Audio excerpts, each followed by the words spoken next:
فأعوذ بالله من الشيطان الرجيم بسم الله الرحمن الرحيم قال الله تعالى في القرآن المجيد هو الذي أرسل رسوله بالهدى ودين الحق ليظهره على الدين كله ولو كره المشركون۔ قابل صد احترام محترم سامعین اکرام، ہر قسم کی تعریفات اس خالق مالک ارض و سماوات کے لیے، اور لاکھوں کروڑوں درود و سلام آپ محمد مصطفیٰ صلی اللہ علیہ وآلہ وسلم کی ذات اقدس پر۔ ایک مسلمان ہونے کی حیثیت سے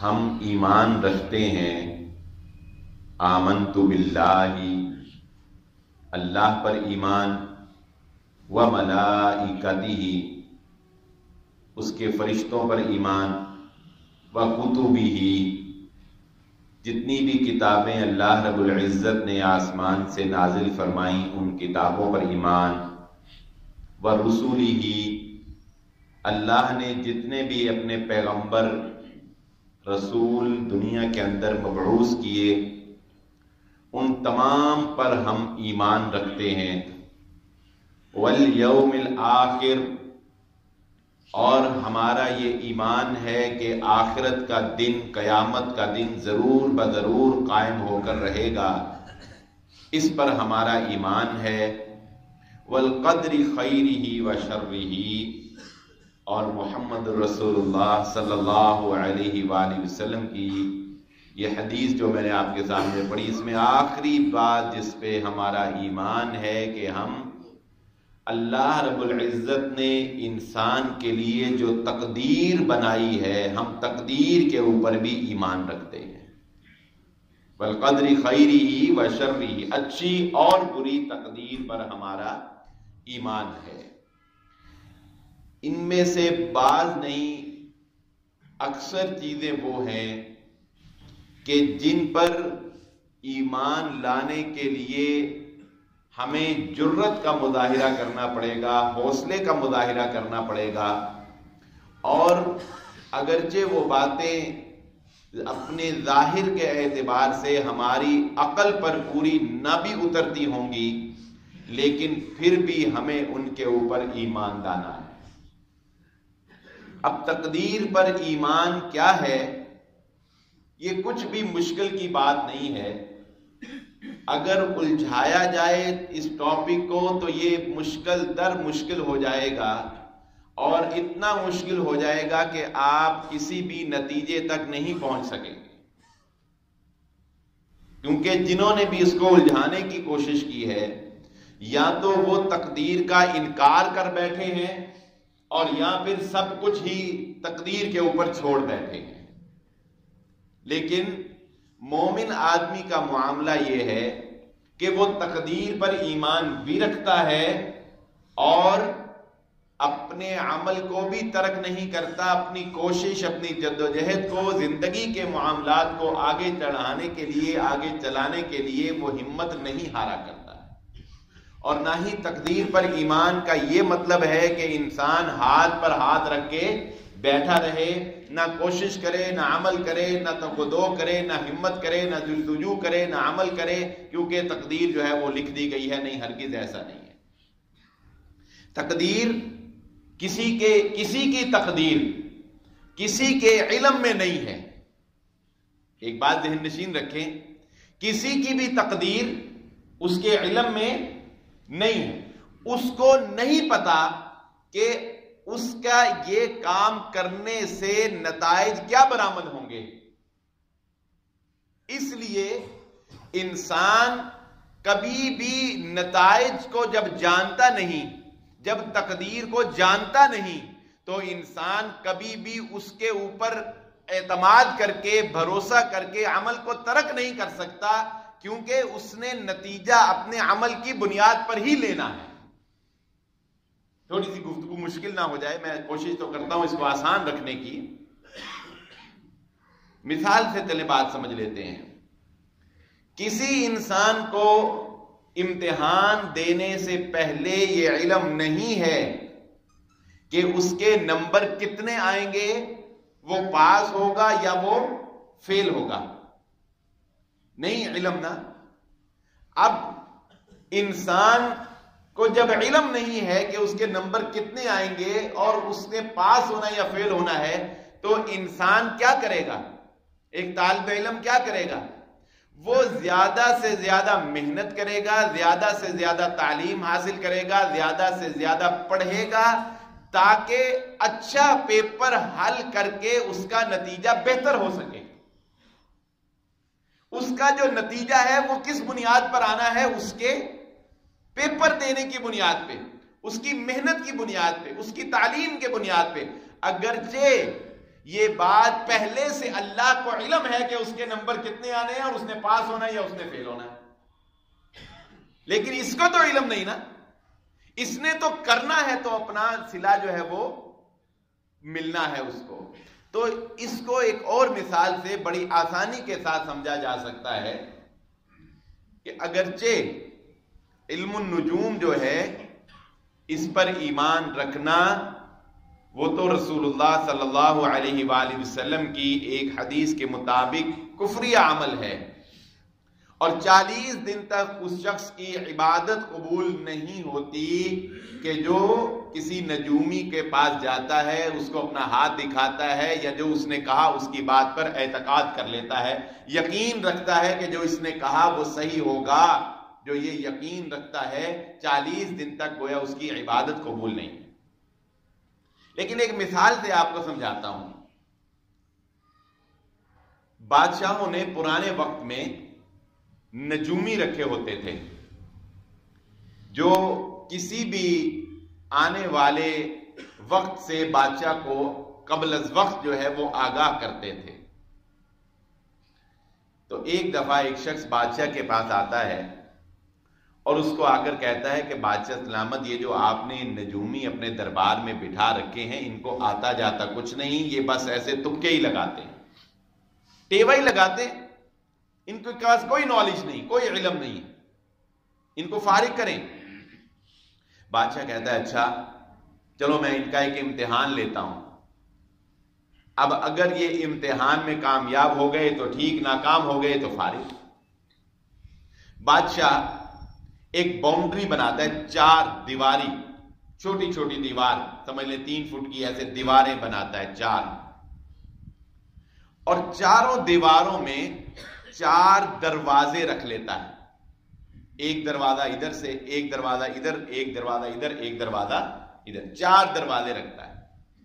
درمیان میں بادشاہ سلامت اپنی کرسی لگا کے بیٹھ جاتے ہیں، نجومیوں کو حاضر کرتا ہے، کہتا ہے کہ دیکھو تم یہ دعویٰ کرتے ہو کہ تم آنے والے وقت میں کیا ہوگا، کیسے ہوگا، کیوں کر ہوگا یہ تم بتا سکتے ہو، تو آج تمہارا امتحان ہے، پاس ہو گئے تو نشست پکی، اور اگر فیل ہو گئے تو معاملہ ختم۔